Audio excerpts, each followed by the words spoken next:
تو دوسرے دن یہ ہوا کہ نہیں، پہلے دن انہوں نے کہا کہ ہم کچھ نہیں جانتے، تو انہوں نے کہا کہ جب نہیں جانتے تو پھر کیا جنوا کے بتانا، چھوڑو آپ جانے ہوئے نہیں، اتنی زندگی میں نہیں جانا تو دوسرے دن انہوں نے بولا ہاں آپ جانتے ہیں، بولے جب جانتے ہو تو پھر بھی جاؤ، جب جان ہی رہے تو میں آپ کو کیا بتاؤں۔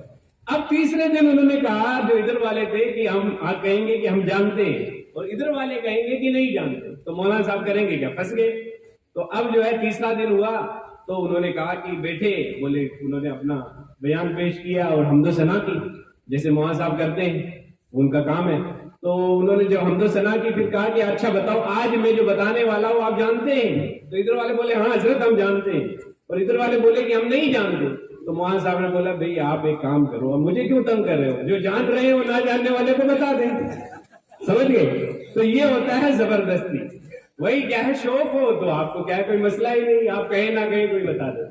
تو اس لیے کیا ہے کہ علم میں شوق ہونا چاہیے، جذبہ ہونا چاہیے۔ ہماری بچیاں ہیں، ان کو بھی چاہیے کہ فارمیسی کریں، کوئی نرسنگ کریں، کوئی کچھ کرے، پڑھے، کچھ پڑھے، پڑھنے سے کیا ہے فائدہ ہی ہوتا ہے۔ اگر پڑھ کے آپ کیا ہے کہ وہ چیز نہیں بھی کرو گے تو کوئی مسئلہ نہیں ہے۔ جیسے میں آپ کے سامنے کھڑا ہوں، میں نے فضیلت تک پڑھا، جامعہ جو ہے سعدیہ گیا، کیرلا گیا پڑھا وہاں، پھر ازہر گیا وہاں پڑھا، لیکن میرے جو ہے میں اس چیز کو پیشہ نہیں بنایا، میں نہ امامت کرتا ہوں نہ کچھ کرتا ہوں، میں اپنا کام کر رہا ہوں، جاب کر رہا ہوں، لیکن میرا علم تو کوئی مجھ سے نہیں چھین سکتا نا، اس پر تو میں عمل کرتا ہوں۔ کہیں جاتا ہوں، کوئی مجھے تقریر کہنے کے لیے تو تقریر کر دیتا ہوں، اگر آپ کی مجلس ہے تو آپ کے اندر بیٹھ جاتا ہوں۔ میرے دوست ہیں، ڈاکٹرس ہیں، انجینئرس ہیں، ان سے 4 سوال میں کرتا ہوں، 4 سوال وہ کرتے ہیں۔ تو سوالات کیجئے ایک دوسرے سے۔ اگر ٹیچر بھی ہو نہیں سمجھ میں آیا، بھائی ماں صاحب نہیں سمجھ میں آیا، سر سمجھ میں نہیں آیا، آپ مجھے سمجھائیے، میں یہاں سمجھنے کے لیے آیا ہوں، ورنہ تو یوٹیوب بھی زندہ باد ہے، پھر میں اسکول کیوں آؤں گا، میں وہیں اسی سے پوچھ لوں گا۔ اس لیے کیا ہے ضروری ہے کہ سوال کی عادت ڈالیں۔ حضرت علی فرماتے ہیں، جو بہت بڑے عالم بھی تھے، متقی بھی تھے، اور ہمارے خلیفہ راشدین بھی تھے، اور ساتھ ہی ساتھ کیا ہے کہ حضور صلی اللہ علیہ وسلم کے بھائی بھی تھے، بلکہ کہا کہ من کنت مولا ہوں فعلی بھی مولا ہوں۔ رسول اللہ نے فرمایا جس کا میں مولا ہوں، آقا ہوں، علی بھی اس کے مولا ہے۔ تو فرماتے ہیں العلم بالسؤال، یہ جو ہے نا علم جو آئے گا نا وہ پوچھنے سے آئے گا، تو پوچھتے رہیے، خود سے پوچھیے، دوستوں سے پوچھیے، اپنے اساتذہ سے پوچھیے۔ وقت ہو چلا ہے اور گھڑیاں جب دیکھی جانے لگی تو مجلس کو ختم کر دینا چاہیے، کیونکہ جمعہ کا دن بھی ہے۔ اللہ تعالیٰ ہمیں ان چیزوں پر عمل کرنے کی توفیق عطا فرمائے، اور ہم سب کو اپنے آپ سے مطمئن ہونے کی توفیق عطا فرمائے۔ السلام علیکم۔ بہت بہت شکریہ مولانا قاسم صاحب۔ اب میں اس پروگرام کو ایک الگ موڈ میں لے کے جاتا ہوں۔ اکثر میں کہتا ہوں بچیوں کو کہ میں کلاس میں جاتا ہوں تو اکثر میری عادت ہے جب میں آتا ہوں تو کلاس سارے چیک کرتا ہوں، تو میں کہتا ہوں آپ کو ودائی میں دیں گے، اور اس کا ایک وجہ ہے، ودائی تب ہوتی ہے جب آپ پوری طریقے سے جا رہے ہو۔ میں ہمیشہ کہتا ہوں اس